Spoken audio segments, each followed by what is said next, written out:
আসসালামু আলাইকুম। লিজাস কুকিংয়ে সবাইকে স্বাগতম। আমন্ত্রণ জানাচ্ছি আমার নতুন একটি এপিসোড দেখার জন্য। আজকে আমি তৈরি করব ইলিশ মাছ ভুনা। আশা করি আমার আজকের রেসিপিটি আপনাদের কাছে ভালো লাগবে।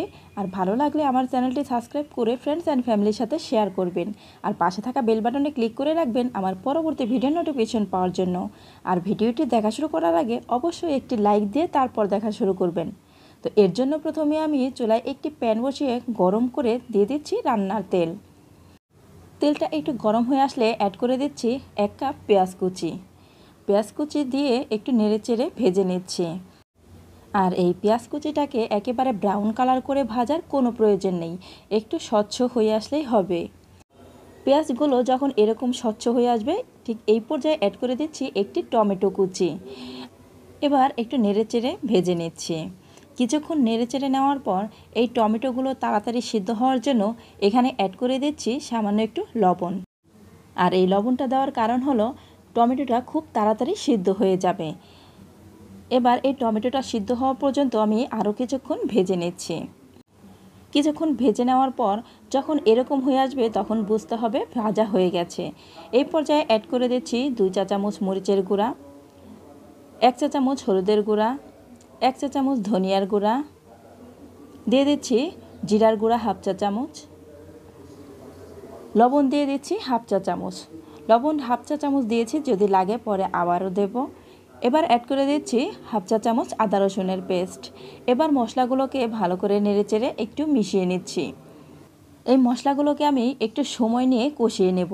আর এই মশলাগুলো যত ভালোভাবে কষানো হবে রান্নাটা কিন্তু ততই মজা হবে। এবার এখানে অ্যাড করে দিচ্ছি সামান্য একটু পানি। আর এই পানিটা দিয়ে এই মশলাগুলোকে আমি আরও ভালো করে কষিয়ে নিচ্ছি। এতে করে এই মশলা থেকে যে কাঁচা গন্ধ আছে সেই কাঁচা গন্ধটা কিন্তু চলে যাবে। যখন এই মশলা থেকে তেলটা উপরে ভেসে উঠবে ঠিক তখনই বুঝতে হবে মশলাটা কষানো হয়ে গেছে। মশলাগুলো কিন্তু কষানো হয়ে গেছে। এখানে একটি বড় মাছ আমি কেটে ধুয়ে পরিষ্কার করে রেখেছি। মাছ কাটাটা আমি আর আপনাদের সাথে শেয়ার করলাম না, আপনারা সবাই মাছ কাটা পারেন। এবার এই মাছগুলোকে দিয়ে দিচ্ছি। মাছগুলো মশলার মধ্যে দিয়ে দেওয়ার পর এবার এই মশলার সঙ্গে মাছগুলোকে ভালো করে মিশিয়ে নিতে হবে। আর অবশ্যই কিন্তু এই কাজটা খুবই আলতো হাতে করতে হবে, তা না হলে কিন্তু মাছগুলো ভেঙে যেতে পারে।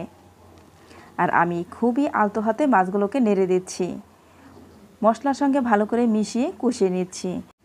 ফ্রেন্ডস, একটু ভালো করে লক্ষ্য করে দেখুন, এভাবে একটি একটি করে পিস আমি উল্টিয়ে পাল্টিয়ে এপিট ওপিট করে কষিয়ে নিচ্ছি।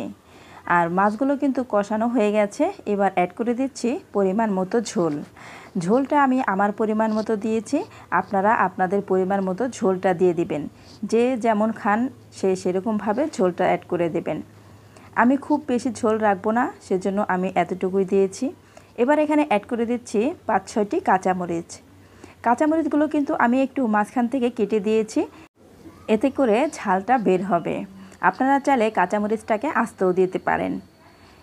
এবার এই ঝোলের সঙ্গে ভালো করে মিশিয়ে নিয়ে এবার ঢাকনা দিয়ে ঢেকে অপেক্ষা করছি 10 মিনিট। ফিরে আসছি 10 মিনিট পর। 10 মিনিট পর ঢাকনা খুলে এখানে অ্যাড করে দিব মাছের ডিম। মাছটা যেহেতু বড় ছিল সেজন্য মাছের ভিতরে ডিম ছিল। আর এই ডিমগুলোকে আমি এখানে অ্যাড করে দিয়ে দিচ্ছি।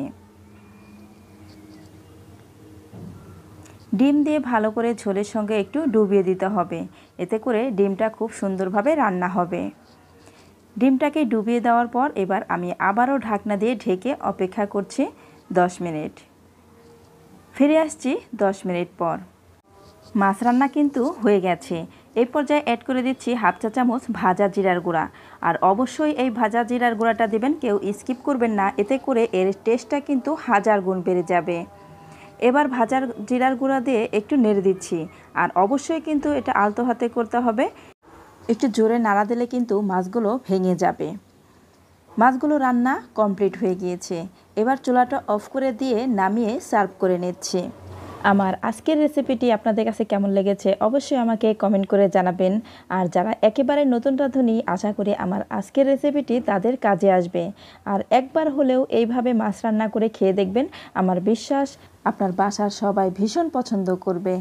এরকম আরও নতুন নতুন রেসিপি পেতে আমার চ্যানেলটি সাবস্ক্রাইব করে আমার পাশেই থাকবেন। আজ এই পর্যন্তই, পরবর্তী পর্বে আবার দেখা হবে। সবাই ভালো থাকবেন। আল্লাহ হাফেজ।